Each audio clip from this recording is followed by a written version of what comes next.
4장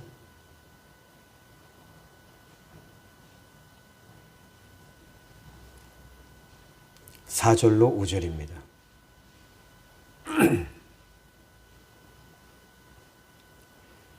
너희는 베델에 가서 범죄하며 길갈에 가서 죄를 더하며 아침마다 너희 희생을 3일마다 너희 11조를 드리며 누룩 넣은 것을 불살라 수은제로 드리며 낙헌제로 소리내어 선포하려무나 이스라엘 자손들아 이것이 너희가 기뻐하는 바니라 주 여호와의 말씀이니라.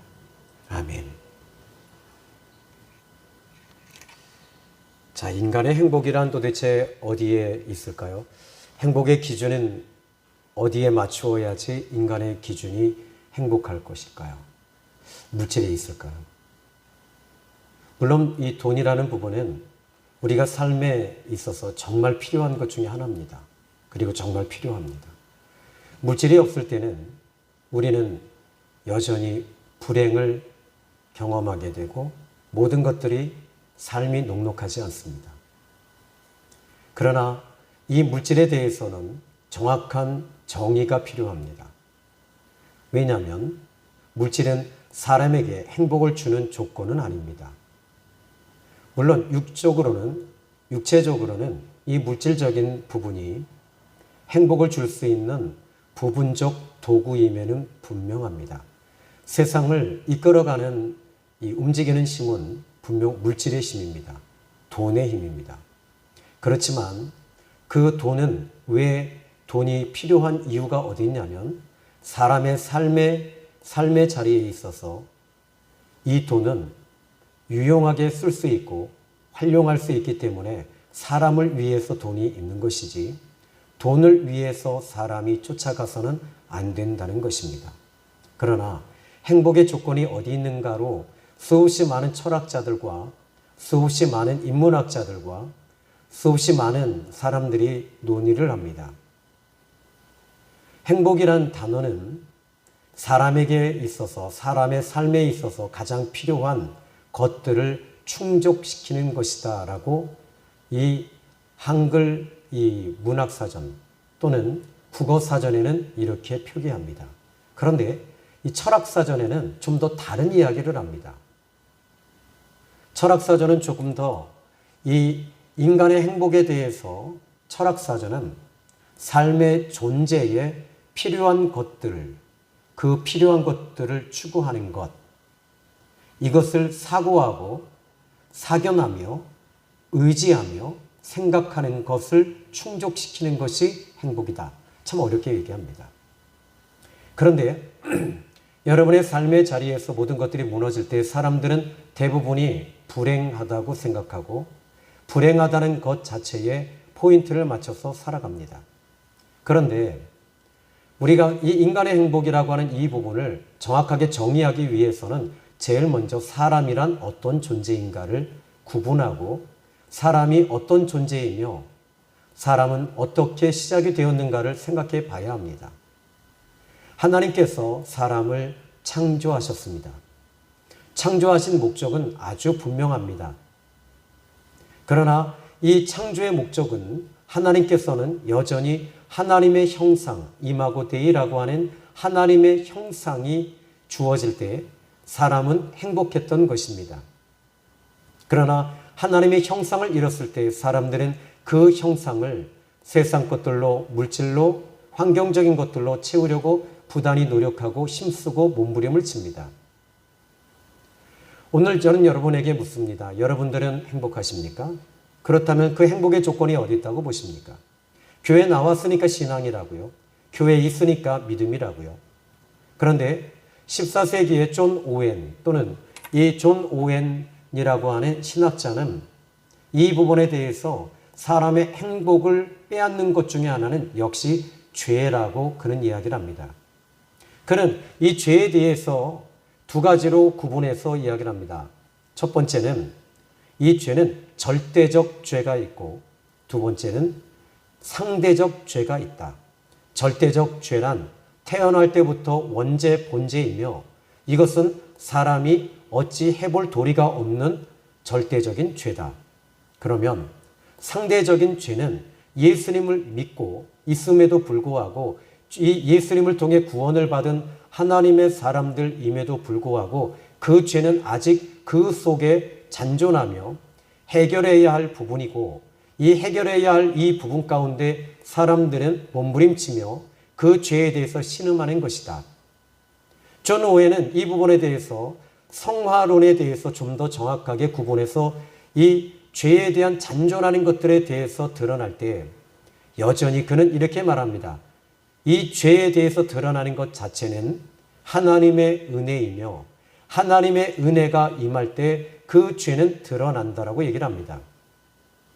자, 오늘 성경 본문에 이스라엘 백성들은 행복이 무엇인가를 추구하는 사람들이었습니다.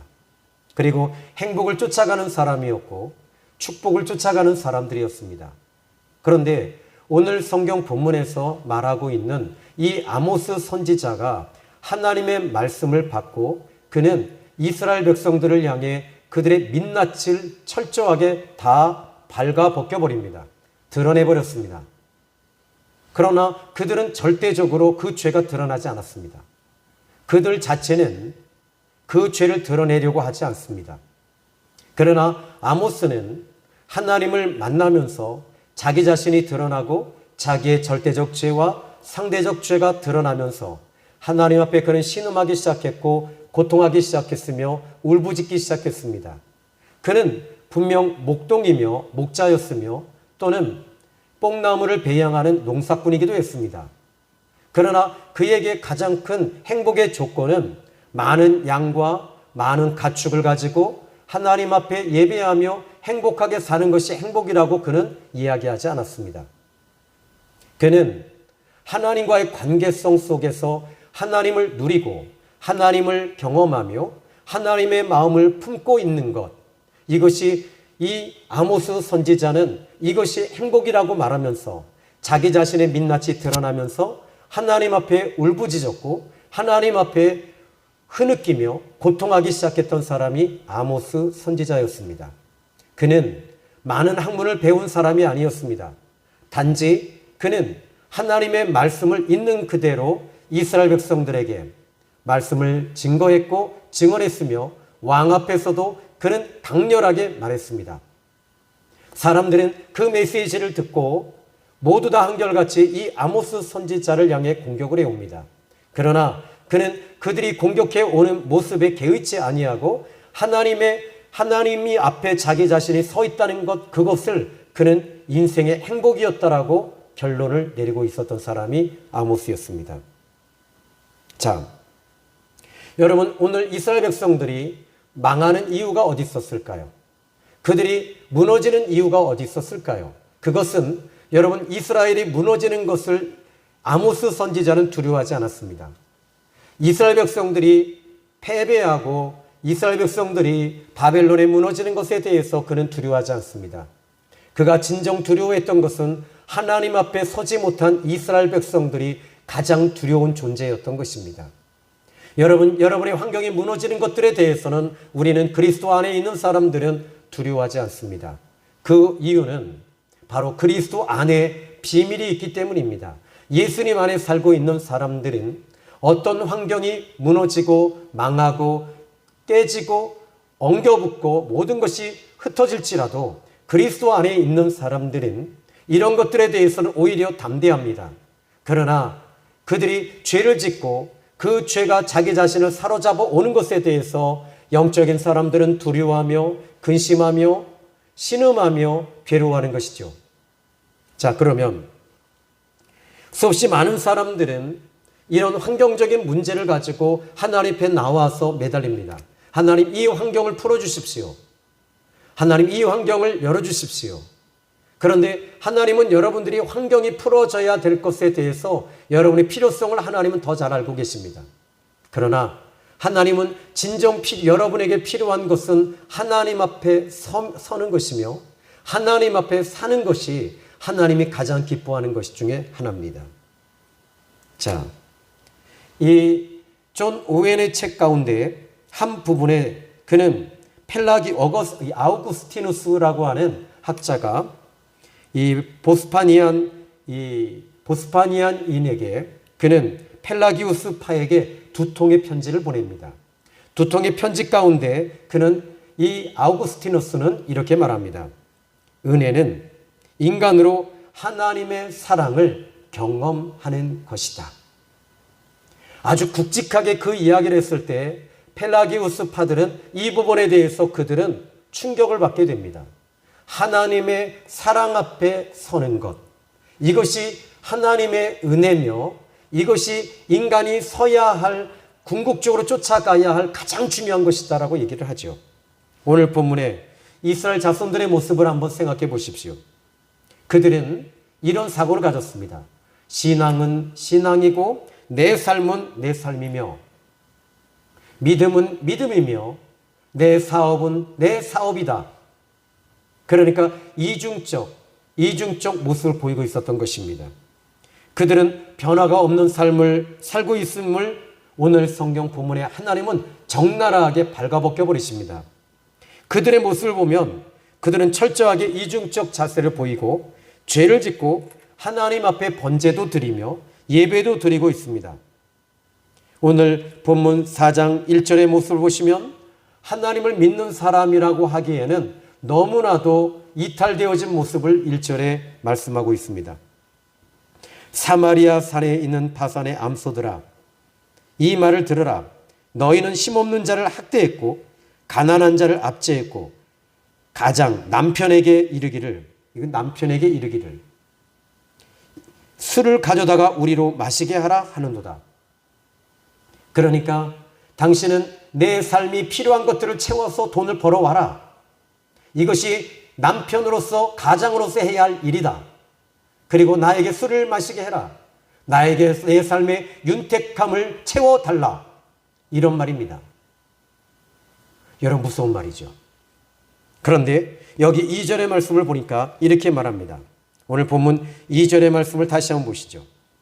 주 여호와께서, 그런데 여기에 이 하나님에 대해서 아도나이 야훼라고 말합니다. 아도나이께서, 하나님께서, 주인 되시는 그분께서, 인생의 주인이 되시고 모든 것의 주관자가 되시며 모든 것을 붙잡고 계신 그분께서 말씀하신다. 자기의 거룩함을 두고 맹세하신다. 하나님은 당신의 거룩함을 두고 맹세하셨다라고 말합니다. 이 말은 하나님은 거룩하신 하나님이시며 이 거룩성 속에서 하나님은 답변을 주시겠다는 겁니다. 그리고 너희들이 이런 행위를 나는 그대로 간과할 수는 없다. 그 이유는 나는 거룩한 하나님이기 때문이다라고 말씀하고 계십니다. 그러면 이들은 지금 어떤 모습을 보이고 있습니까? 오늘 본문 4절의 말씀을 보십시오. 이렇게 말합니다. 너희는 베델에 가서 범죄하며 길갈에 가서 죄를 더하고. 여러분, 베델에 가서 죄를 더한다는 말이 뭡니까? 이 말은 야곱이 하나님을 만난 장소가 베델이었습니다. 그의 인생의 곤고한 자리, 황무한 자리, 광야와 같은 그곳에서 하나님을 만난 곳이 베델이었습니다. 하나님의 집이었습니다. 그래서 이스라엘 백성들은 항상 하나님의 집에서 그들은 예배하기를 원했습니다. 그런데 시간이 지나면서 이 베델은 타락된 장소로, 음란한 장소로 바뀌면서 우상 숭배의 자리로 바뀌었습니다. 복을 받으려면 베델에 가서 제사를 드려야 돼. 제사를 드리면 복을 받을 수 있어. 하나님 앞에 제사만 드리고 물질을 드리면 복을 받을 수 있어. 이렇게 말하면서 그들은 음란하게 예배를 드리기 시작을 했습니다. 그리고 길갈은 어떤 곳일까요? 길갈에 또 갔다고 말합니다. 이 말은 여호수아서 4장의 말씀, 여호수아 성경을 보면 이스라엘 백성들이 여리고성을 지나가기 전에 하나님께서 그들에게 요구하신 것이 있었습니다. 그것은 바로 할례였습니다. 그 할례를 처음으로 시작한 곳이 길갈이었습니다. 하나님과의 언약을 맺은 장소였습니다. 그런데 언약을 맺은 그 장소에서 그들은 또 역시 하나님과의 그 언약을 떠나서 그들은 세상적 언약을 맺으며 음란히 하나님을 섬기며 음란히 우상 숭배를 했던 장소로 바뀌면서 그곳에 가서 복을 받으려고 몸부림을 치고 있었던 것입니다. 그때 이제 그들은 또 이렇게 말합니다. 너희는 베델에 가서 범죄하고 길갈에 가서 죄를 더하며, 그리고 죄를 짓고 와서, 그리고 나서는 이중적 패턴을 얘기합니다. 아침마다 너희 희생을 드린다. 두 번째, 3일마다 너희의 11조를 드린다. 이 말이 무슨 말입니까? 희생제도 드리고 번제도 드리고 지금 하나님 앞에 모든 것을 다 회개하면서 드리고 있다는 거예요. 예배를 드리고 있습니다. 그런데 5절에 누룩 넣은 것을 불살라 수은제로 드리며, 누룩을 넣었답니다. 이것을 불살라서 수은제, 감사제소로, 감사제, 번제의 일종인 수은제를 드리면서 그들은 거룩하다라고 형식적으로 하나님 앞에 이런 예물을 드리고 있습니다. 또 낙헌제는 뭡니까? 성전 건축을 낙헌하면서 하나님, 우리는 하나님을 기쁘시게 하면서 이렇게 우리는 하나님을 기쁘시게 하는 예물을 드립니다. 그런데 이 5절의 말씀 보니까요, 충격적인 내용이 나와요. 이스라엘 자손들아, 들어라. 이것은 너희들만 기뻐하는 바이니라. 너희가 기뻐하는 제사를 드리고 있다는 거예요. 너희가 기뻐하는 예배를 드리고 있다는 겁니다. 여러분, 진정 하나님이 받으시는 예배와 제사는 어떤 예배와 어떤 제사를 받으실까요? 하나님이 좋아하시는 예배는 어떤 예배일까요? 너희가 지금 너희들만 좋아하고 너희들만 기뻐하고 너희들만 행복한 예배를 드리고 있지 않느냐? 오늘날의 교회가 어떻습니까? 성가대와 오늘날의 교회를 얼마나 아름답게 꾸며놨습니까? 얼마나 아름다운 사람들이 나와서 찬양을 하고 수없이 많은 사람들이 마치 그 중세시대의 천주교처럼, 로만 캐톨릭처럼 오늘날의 기독교가 그렇게 바뀌어지지 않았나요? 그리고 우리는 예배를 드립니다. 이 많은 사람들을 봐라. 이 많은 사람들이 이 하나님의 은혜가 없이 어떻게 모일 수 있겠느냐? 우리는 이 찬양을 하나님이 받으신다. 이 예물을 봐라. 하나님이 받으신다. 그런데 성경은 하나님께서 말씀하십니다. 너희들이 즐거워하고 너희들만 기뻐하는 예배다. 하나님 이렇게 말씀하고 계시는 거예요. 하나님이 정말 기뻐하시는 예배가 뭘까요? 하나님이 정말 흐뭇해하시며 기뻐하시는 예배가 뭘까요? 하나님이 정말 감격하시는 예배가 어떤 예배일까요? 하나님 앞에 벌거벗은 채 서는 겁니다. 하나님 앞에 내 민낯을 그대로 드러내면서, 나의 부족함을 드러내면서, 나의 연약함을 드러내면서, 나의 죄를 드러내면서 신음하며 고통하며 울부짖는 것 아니겠습니까? 한나는 그 문제가 있을 때 그 문제를 하나님 앞에 가지고 나오면서 그 문제 앞에 자기 자신을 드리고 있었습니다. 자기 자신을 드리면서, 하나님 앞에 자기 자신을 드리면서, 하나님 내가 여기 서 있습니다라고 한나는 고백했다는 것입니다. 여러분, 하나님이 기뻐하는 제사, 하나님이 정말 원하시는 것은 뭘까요? 여러분의 문제가 해결되어져서 하나님이 기뻐하실까요? 아닙니다. 여러분 있는 그대로 그분 앞에 서는 겁니다. 저는 이 성경을 통해서 오늘 묵직한 이 메시지를 가지고 나오면서 마치 요한복음 4장에 사마리아 여인이 연상되어지고 그 사마리아 여인이 울면서 삶이 정말 녹록하지 못하고 모든 것들이 자기 마음대로 되지 아니하고 꼬이며 꼬일 대로 꼬였던 이 사마리아 여자, 예수님을 만났습니다. 예수님을 경험했습니다. 그리고 이 여자는 주님 앞에 자기 자신의 민낯이 드러납니다. 벌거벗은 채 드러냅니다. 우리 하나님이신 예수님이 드러냅니다. 네 남편 데려와라. 네 남편 내 앞에 세워봐라. 근데 이 여자는 남편을 세울 남자가 없었습니다. 지금 사는 남자도 내 남편이 아니었기 때문입니다. 이 여자의 민낯이 드러날 때 자기의 부끄러움이 드러나고 자기의 아픔이 드러나고 자기의 죄가 드러나고 자기의 상처가 드러나고 자기의 아픔이 드러났을 때 이 여자는 주님 앞에 서는 것 외에는 아무것도 없었습니다. 저는 요한복음 4장 34절에 우리 주님께서 말씀하시는 진정한 우리 주님의 기쁨이 뭘까요? 나의 양식은 나를 보내신 이의 뜻을 행하며 그의 뜻을 온전히 이루는 이것이니라. 예수님은 이 제자들이 사마리아 도성에 들어가 양식을 준비하러 갔을 때 예수님 양식을 드십시오라고 했을 때 나의 양식은 나를 보내신 이의 뜻을 행하는 것이다. 내가 먹고 살고 이 문제가 아니라 내 아버지의 뜻을 온전히 이루는 것인데, 이 한 여자를 세우고 이 한 여자를 살리고 이 한 여자를 세우며 그 하나님의 행복이 무엇인지를 알게 하고 하나님 앞에 다시 세우는 것, 이것이 나의 양식이란다. 여러분, 주님의 양식은 이것이었다고 말씀하고 계세요. 여러분의 양식은 무엇입니까? 하나님이 여러분의 양식이 되어야 될 줄로 저는 믿습니다. 오늘 본문에 저는 이 말씀이 정말 내 가슴 속에 이렇게 뼈저리게 느껴오며 나에게 다가옵니다. 그것은 바로 5절입니다. 이스라엘 자손들아, 이것이 너희가 기뻐하는 바다. 내가 기뻐하는 거 아니야. 너희들은 나에게 드린다고 하면서 다가오고, 너희들은 나에게 예물을 드리고 있고, 너희들은 너희 몸을 드린다고 하지만 나는 한 번도 너희의 예물을 받아본 적이 없단다. 여러분, 충격적인 메시지였습니다. 아모스는 이 하나님의 말씀을 듣고 하나님 앞에 자기 자신을 더 철저하게 드리는 거예요. 자기를 하나님 앞에 더 섰습니다. 하나님 앞에 서서 하나님 앞에 나를 드리며 하나님께 한 걸음 더 가까이 가는 이 아모스 선지자는 하나님의 은혜가 그에게 더욱더 강하게 임하였고, 그 은혜 가운데 그는 흐느끼는 것입니다. 그러면 하나님이 기뻐하시는 게 뭘까요? 정말 그분이 원하시는 게 뭘까요? 6절에 볼까요? 또 내가 너희 모든 성읍에서 너희를 일을 깨끗하게 하며 너희의 각 초소의 양식이 떨어지게 하였으나 너희가 내게로 돌아오지 아니하였느니라. 하나님께 돌아오는 거예요. 하나님께 뭘 하려고 하지 마세요.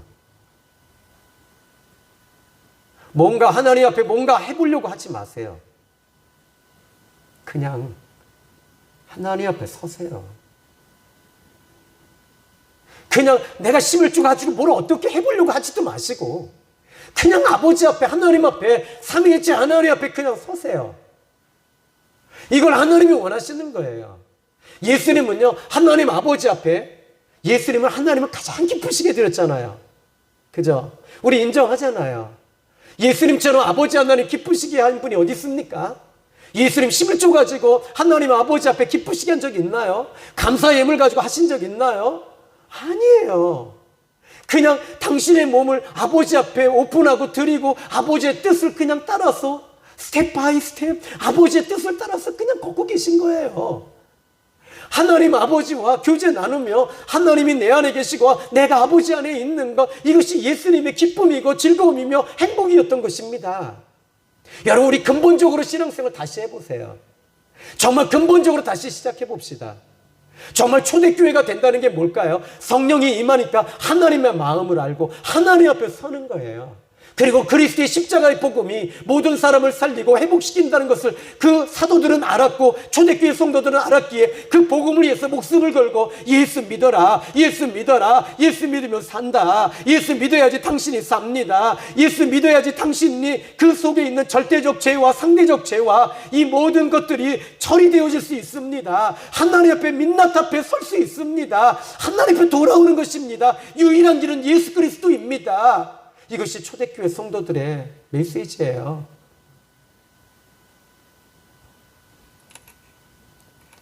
8절에 보십시오. 두세 성읍 사람이 어떤 성읍으로 비틀거리며 물을 마시러 가서 만족하지 못하게 마시지 못하였으나 너희가 내게로 돌아오지 아니하였느니라. 여호와의 말씀이니라. 하나님 또 말씀하세요. 6절에는 양식이 떨어졌는데도 하나님께 돌아오지 않아. 8절에는 물이 떨어져서 갈증이 오고 가뭄이 들었는데도 돌아오지 않아요. 그러면 9절에 또 말합니다. 내가 곡식을 마르게 하는 재앙과 깐뿌기 재앙으로 너희를 쳤으며 팥중이로 너희의 많은 동산과 포도원과 무화과나무와 감람나무를 다 먹게 하였으나 너희가 내게 돌아오지 아니하였느니라. 재앙이 왔는데도 돌아오지 않는데요. 10절에 또 말합니다. 내가 너희 중에 전염병을 보내서 애굽에서 한 것처럼 했지만 칼로 너희 청년들을 죽였고 너희 말들을 노력했고 너희 진영의 악취로 코를 찌르게 했으나 너희가 내게로 돌아오지 않았다. 질병이 오고 죽어가는데도 돌아오지 않는데요. 그게 이 죄가 얼마나 무서운 것인가를 보여주고 있는 것입니다. 11절에 또 말합니다. 너희 중에 성읍 무너뜨리기를 하나님인 내가 소돔과 고모라를 무너뜨린 같이 하였으나 너희가 불 붙는 가운데 빼낸 나무 조각같이 되었으나 너희가 내게 돌아오지 아니했다. 너희 자신이 불 붙는 나무 가운데서 빼냈음에도 불구하고 너희들은 그래도 돌아오지 않는다. 끝까지 하나님께 서지 못하는 거예요. 여러분, 하나님이 원하시는 거요, 그냥 있는 그대로 서는 거예요. 오늘 이 금요철에 하면서 여러분들이 우리 생명의 샘교회 여러분들이 많은 교회 다녀보셨잖아요. 여기 오셔서 우리가 뭘 발견해야 돼요? 여기서 여러분들이 하나님이 여기 보내셨을 때 이유가 있어요. 하나님 앞에 바로 서는 거예요. 하나님 제대로 믿는 거예요. 일반 교회와 우리가 좀 달라져야 될 게 뭐예요? 하나님 앞에 그냥 서서 아버지 앞에 내가 뭐 하려고 하지 마시고 그냥 아버지 앞에 나를 드리고 아버지 앞에 그냥 서십시오. 돌아오십시오. 마음만 여러분 소리만 크게 질러서 기도하는 것이 아니라 진짜 내 마음을 하나님 앞에 애통해하며 하나님 앞에 서는 거예요. 이게 진짜 아버지가 기뻐하시는 거거든요. 그러면 오늘 본문의 말씀을 좀 더 보면요. 저는 12절에 이렇게 말씀해요. 실은 오늘 본문의 핵심은 너희가 드리는 그 제사와 예물을 너희들이 기뻐하는 것이지 나는 기뻐하지 않았어. 안 받았어. 그리고 두 번째는요. 돌아와. 내 앞에서. 기도할 때 주여 주여 많이 한다고 해서 여러분들이 뭐 열린다고 생각하세요? 그럼 전요. 여러분보다 아마 이 어느 정도 교회를 만약에 주여 주여 해서 문제가 풀어졌다면 우리나라에서 조용기 목사님보다 더 큰 교회 내가 세웠을 거예요. 하나님이 원하시는 건요. 그냥 그분 앞에 서는 거예요. 오늘 본문의 말씀에서 이렇게 얘기하고 있잖아요. 근데 안 돌아와요. 왜? 이게 허락이 안 되는 거예요. 이 속에 죄가. 근데 이 죄가 발견되지가 않는 거예요. 드러나지가 않아요. 이 부분은 그분이 오셔서 드러내 주셔야 되는데 바로 예수님이십니다. 성령이 오셔서 그 어두운 부분들을 비추시면서 드러내실 때 그 민낯이 딱 드러날 때 그때 비로소 여러분들이 울부짖게 되는 거예요. 그러면 12절의 말씀 한번 다 같이 한번 읽어봅니다. 이 말씀 보면요. 얼마나 은혜가 되는지 몰라요. 오늘 이것은 저에게 주시는 말씀이고 여러분에게 주시는 말씀이에요. 12절 한번 읽어볼까요? 시작. 그러므로 이스라엘아 내가 이와 같이 내게 행하리라. 내가 이것을 내게 행하리니 이스라엘아 너의 하나님 만나기를 준비해라. 아멘. 내가 행하겠다. 너의 하나님 만나기를 준비해라. 근데 그 하나님은 어떤 분이세요? 13절에 보라 산들을 지으며 바람을 창조하고 자기 뜻을 사람에게 보이며 아침을 어둡게 하고 땅의 높은 데를 밟는 그분은 만군의 하나님이시다. 그 하나님을 만나기를 준비하십시오. 우리는 이제 천국에 가는 것이 뭡니까? 하나님을 만나는 것입니다. 우리는 예수님을 이 시간 이미 영접했고 만났습니다. 성령님이 오셨습니다. 그러면 여러분들은 어떻게 돼요? 행복하셔야 돼요. 기뻐하셔야 돼요. 오늘 이 말씀 속에서 저는 한 가지 여러분들이 기뻐하는 것을 하나님 앞에 요구하지 마십시오. 하나님이 기뻐하시는 게 뭔가요? 하나님 제가 어떻게 해야지 기뻐할까요? 어떻게 해야지 기뻐한다 그랬죠? 하나님 앞에 서는 것. 있는 그대로 서는 것. 저희 교회에 돈 많은 사람들이 오는 것 아니라 그냥 있는 그대로 하나님 앞에 설 수 있는 사람들, 그 사람들이 우리 생명의 샘 교회는 보석이며 보화이며 진정 아름다운 성도입니다. 하나님 앞에 서는 시간 되십시오. 그리고 서서 하나님 앞에 오늘 이 시간에 하나님 나를 드러냅니다. 사마리아 여자가 자기의 민낯이 드러나고 벌거벗은 채 드러났을 때, 그때 비로소 하나님 앞에 예배가 시작이 돼요.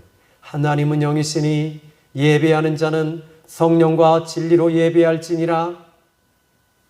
구원받기 전에는 예배 자체가 그림심산이며 예루살렘이며 큰 교회며 조직이 있고 제도가 있으며 교회가 엄청나게 크며, 그리고 많은 청년들을 수련회를 보내며 중국 선교나 이런 저쪽 이렇게 선교를 보내며 이런 교회를 여러분들이 찾았으며 아이들의 만남과 교제가 있는 그런 교회를 찾았지만, 진정한 하나님이 원하시는 그런 교회는 하나님을 만나는 것입니다. 하나님 앞에 나를 드러내는 것입니다.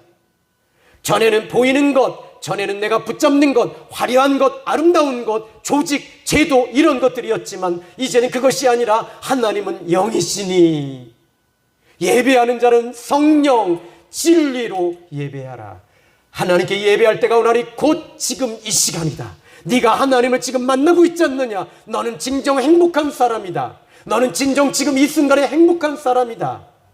이것이 주님의 메시지임을 믿으시고 오늘 이 밤에 함께 기도해요. 그냥 아프시면 아프다고, 나 힘들면 힘들다고, 나 하나님 앞에 눈물이 나지 않아요. 하나님, 나는 어떻게 해야 되는 사람인가요? 나는 내 속에 왜 이렇게 죄가 많은지요? 왜 그렇게 이 죄가 나를 괴롭히는지요? 이 부분에 대해서 하나님 앞에 그냥 벌거벗은 채 서십시오. 그리고 우십시오. 그래도 기도가 나오지 않으면 가슴을 치십시오. 성령께서, 보혜사, 제3위 되시는 보혜사 성령께서 감동을 주시면서, 여러분들이 전에는 나를 위해 울었지만 이제는 그분을 위해서 울며 영혼을 위해서 울며 하나님의 영광을 위해 울며 사명을 위해 우는 저와 여러분이 될 줄로 전 믿습니다. 이 금요철야가 하나님이 정말 기뻐하시는 예배가 됨을 저는 믿어요. 여러분, 승리하십시오. 하나님 앞에 그냥 서십시오. 주님은 저에게, 제가 주님 앞에 섰을 때, 예, 신영아, 너는 내게 할 말이 있느냐? 예, 제가 교회를 100개를 세웠습니다. 큰 교회를 세웠습니다. 그리고 성도를 몇 명이나 목회를 했느냐? 주님 묻지 않으십니다. 너는 목회하면서 정말 내 앞에 몇 번이나 서봤니? 너는 내 앞에 몇 번이나 죽었더냐? 너는 내 앞에 몇 번이나 서봤니? 너의 마음속에 깊숙한 것을 얼마나 드러내 보았느냐? 우리 주님의 질문은 이렇게 마감을 하실 거예요. 이제 저 결론 내립니다. 오늘 함께 기도하시면서 함께 고민하며 고통하는 시간이 됐으면 좋겠어요. 성령이여 임하소서. 성령이여 이 자리에 임하소서. 성령이여 임하셔서 우리 성도들 한 사람 한 사람이 당신의 존전 앞에 서게 하시고 당신의 얼굴 앞에 서서 하나님 앞에 울부짖으며 나는 죄인으로소이다. 나는 죄인으로소이다. 나를 떠나소서. 나는 하나님 앞에 설 수 없는 연약한 존재이며 죄악 중에 태어난 정말 죄인 중에 괴수입니다. 이런 고백을 하며 하나님께 몸부림치는 시간이 됐으면 좋겠어요. 여러분들이 방언을 하지 못한다 할지라도, 여러분들이 크게 소리 지르지 못한다 할지라도 눈물이 떨어지는 소리, 그 눈물에 떨어지는 소리가 폭포수 소리와 같고 벼락치는 소리가 되는 그 소리가 이 성전을 지우기를 바랍니다. 기도합니다. 하나님, 나의 하나님, 오늘 우리는 하나님 앞에 수요 예배도 드렸습니다. 금요철야도 드렸습니다. 새벽 예배도 드렸습니다. 낮 예배도 드렸습니다.